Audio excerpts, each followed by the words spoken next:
on va continuer sur le projet, j'allais dire qu'on porte depuis quelques mois maintenant. Il y a beaucoup d'aspects. D'abord, je vais commencer par l'aspect social parce que c'est quand même une urgence pour beaucoup de familles. Donc nous sommes toujours sur de l'aide sociale que nous faisons, colis alimentaires, c'est 10 000 aides alimentaires. Mais aujourd'hui, nous allons développer un axe qui nous paraît important. Comment aider les gens à sortir, par exemple, du RSA en créant leur entreprise. Donc c'est l'aide que nous mettons en place pour que les gens puissent acheter leur premier outil de travail. Grosso modo, vous êtes jardinier, vous voulez vous installer, vous êtes au RSA, vous ne pouvez pas vous payer une débroussailleuse. La ville prête jusqu'à 2 500 €. Donc l'axe de dire on ne reste pas sur de l'aide sociale mais on sort un peu de ça, c'est un axe de solidarité qu'on développe. L'accès aux droits. On a aujourd'hui pris des adultes relais, 10 adultes relais et des services civiques, 40, et nous allons faire du porte-à-porte. Il y a aujourd'hui des personnes âgées qui sont en dessous de 980 € du minimum vieillesse parce qu'elles ne font pas les papiers, non pas parce qu'elles ne veulent pas, mais parce que c'est compliqué. Alors nous allons aller les chercher pour les aider à faire le dossier du minimum vieillesse pour avoir 980 € au lieu de 400 €. Donc cet axe-là, pour nous, de la dignité est très importante. Ensuite, sur tout ce qui est, bien sûr, ambition, réussite, culture, etc., nous allons amplifier et accompagner sur l'hyperproximité, ce que nous faisons déjà, l'école du bonheur qui n'est pas simple à faire. Donc continuer à offrir aux enfants des prestations qui sont offertes nulle part ailleurs pour développer leur capacité de réussite à l'école.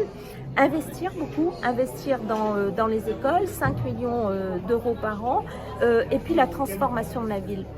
Parce que je pourrais dire plein de choses, mais parlons de la transformation de la ville. La ruche, transformation du Chaudron, nous allons investir dès cette année, dès l'année prochaine, sur des espaces comme l'espace flamboyant qui est symbolique du Chaudron. Aujourd'hui, il n'y a plus de voitures là-dessus parce que nous sommes intervenus. Prunelle, donc nous allons détruire mais aussi construire des choses pour que les gens habitent dans des conditions meilleures.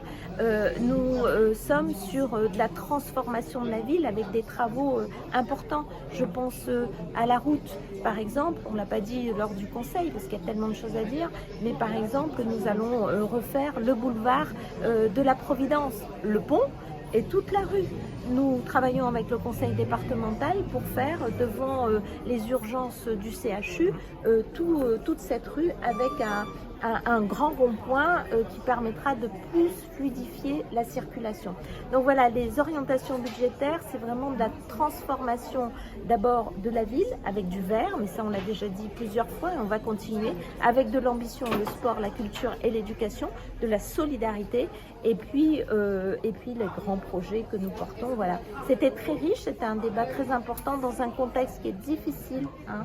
Vous l'entendez tous, climat, budget, l'État qui un peu nous met quelquefois en difficulté, mais pas que. Les prix qui explosent, quand ça explose pour les gens, ça explose pour les collectivités. Mais malgré ça, nous n'augmentons pas les impôts des Dionysiens, pas d'augmentation des taux encore cette année, c'est très important. Encore la gratuité des bus, cette fois jusqu'à 24 ans, donc la tranche 22-24. Nous maintenons la gratuité de la cantine pour 85% des Dionysiens et tout ce que nous faisons par là. L'opposition, il n'y en a pas beaucoup, il y a eu une prise de parole. Je vous rappelle quand même que tous les dossiers ont été votés à l'unanimité. Donc ça ne s'appelle pas être contre ce que nous faisons. Mais parce qu'il est très difficile aujourd'hui de dire que nous ne sommes pas au combat. Personne dit qu'on est au pays des merveilles. Tout le monde dit que c'est difficile et que nous apportons des solutions et que ces solutions sont aujourd'hui reconnues par les Dionysiens et les Dionysiennes et qu'on construit pas à pas. On ne construit pas en changeant chaque année d'idée. Hein, il y a un projet municipal qui a été soumis aux électeurs en 2020 lors des élections municipales. Ce projet, il doit être exécuté pendant le mandat. Et il ne s'agit pas pour nous de changer tous les ans ou tous les mois de projet parce que sinon on n'y arrivera pas.